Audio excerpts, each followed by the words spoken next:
Bzz, bzz, bzz.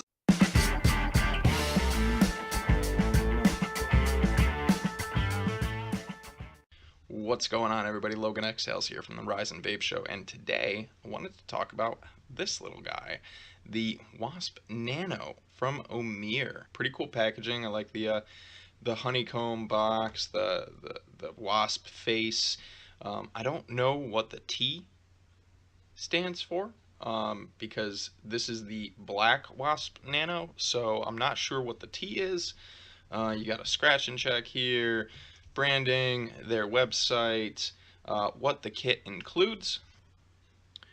And there you go, the Nano, the spares kit, and some organic cotton. They include cotton in here, but no coils. It's a little strange. And here's the back for you. All right, let's check it out. I like that there's these little cutouts here. There's the RDA. Let's pop this out. Set that aside for just a second here. We'll talk about you in a minute. Inside the box, you get a couple of goodie bags. Like I said, they include some organic cotton, but no coils anywhere to be seen, so you're still going to need some coils, which is like the opposite of what most people do. Most companies send you coils, but no cotton. Oumier sends you cotton and no coils. You're going to get a gold-plated squonk pin, a little blue screwdriver, some extra grub screws, a negative screw, and some extra O-rings. So there's the Oumier Wasp Nano. It's a little 22mm guy. It is very short. The base is super simple, Wasp Nano, and that's about it. You got a good, it does protruding 510 pin there, so not bad at all. This top cap is all one piece. It's got some airflow slots on each side for adjusting it. And I did find that some 510s fit down in this mouthpiece. So if this is super awkward and you have a 510 that you like, you might be able to use it. You might be able to shove that 510 down in there. But as it stands, this is how it comes. This is your mouthpiece, top cap, AFC, all built into one plastic cap. I don't know exactly what kind of plastic this is, but it is 100% plastic. I can tell you that much. It is definitely some form of plastic. And here's the build deck. Here you go. Show me the build deck. All stainless steel. I'm assuming some kind of electroplating or anodizing going on for the black, but this is made out of steel. These screw heads, these grub screws, I actually had to break out a special screwdriver set that I have in order to do that. I could have just used the little screwdriver that it comes with, but definitely hang on to that, because a lot of your standard screwdrivers for your grub screws are just going to be too big. These are very small, very small. Airflow on the side goes straight in. And then as far as your coil placement, they do have those little lips on the edge to kind of help you hold your coils in place there. Nice, fairly deep juice well going down in there. And then on top of that, underneath these is hollowed out. There's just a little piece there in the middle, but you've got some extra room over here. So this isn't all like this straight down. You do have some gaps underneath these posts, these blocks, if you will, for extra juice capacity down in that well, or whatever. Shove your cotton down in there, whatever you're feeling on that particular Tuesday. I'm a big fan of this thing so far. I have a couple of nitpicks, but let's go ahead and put a build in it. Throw it on top of this Tesla Invader 3 here, and I'm going to be using some aliens from Coil Art. And there you go. Some aliens from Coil Art.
All right, there you go. There's the Oumier Wasp Nano. Let's see you back up top. Wasp Nano. Look at that little guy. So little. Got it sitting on top of the Tesla Invader 3, loaded up with some of that vanilla latte from the grind. Let's have a vape and see how it goes.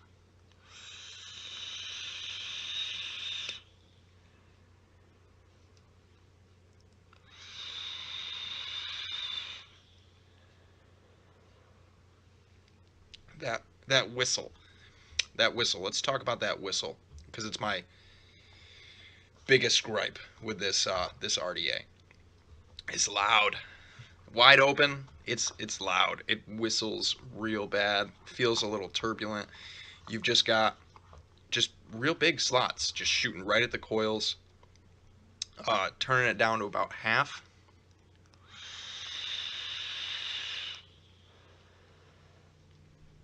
Still real whistly. I haven't really been able to get it to not whistle on me. One thing I wanted to mention about this RDA is when you turn that airflow, if you turn that airflow one way, you're going to end up right basically into your grub screw and your cotton. You're going to want to turn it to the side that has some more metal there. It would have been nice to not be able to turn it the other way. I'm not a huge fan of the top cap as far as the drip tip mouthpiece part of this top cap goes. Like I said, I've been able to fit a couple of 510s down in there, and that seems to work okay, but it looks pretty fucking weird. But either way, if that's, if you're a 510 fan, you might be able to shove one down in here and get that to work. Otherwise, if you're okay with the way this feels in your mouth, that's fine too. I really like the quality of vape I get off of it. I'm just not a big fan of the mouthpiece. It's a little single coil 22 millimeter flavor banger. The flavor I get off of this thing is great. The coils are very close to you. The coil's right there. There's nothing blocking it. And you don't even have to go all the way up through a drip tip. So the flavor's great. It's warm vape. It's a nice vape. It's pretty easy to build as long as you've got a small enough screwdriver, or if you're using the screwdriver that's included. It's easy to build on. You just pop your coils right down in there. Those ledges make it really easy to hold your coils in. Not a big deal. Pretty easy stuff. Anybody who's been building for a while should have absolutely no problem using this RDA. I like that it's a little 22. Fits great on atomizers. Atomizers. It fits great on mods that only, house 22 or smaller.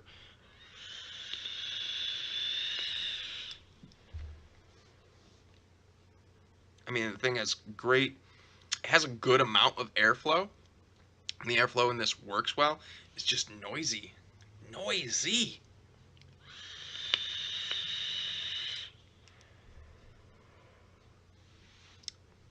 Overall, though, great flavor, great production. Just a really nice, simple, easy to use, small RDA. If that's what you're in the market for, I found this around the internet for about 15 bucks, so I don't think you're going to break the bank on this one. And yeah, so the price point's good. It vapes great. It's easy to build. I'm not a fan of the mouthpiece, and the airflow is a little bit noisy. And that's the Wasp Nano in a nutshell. If you guys like this review, go ahead and click that thumbs up button. Let me know, and subscribe. If you don't, thumbs down. Let me know why. What can I do to make it better? What can I do to improve this? Let me know. You can check me out on Twitter and on Instagram at LoganExhales. That's going to do it for me, everybody. Thank you so much from the bottom of my heart and lungs. You know how much I appreciate you. And there's my heater. Let's keep on vaping.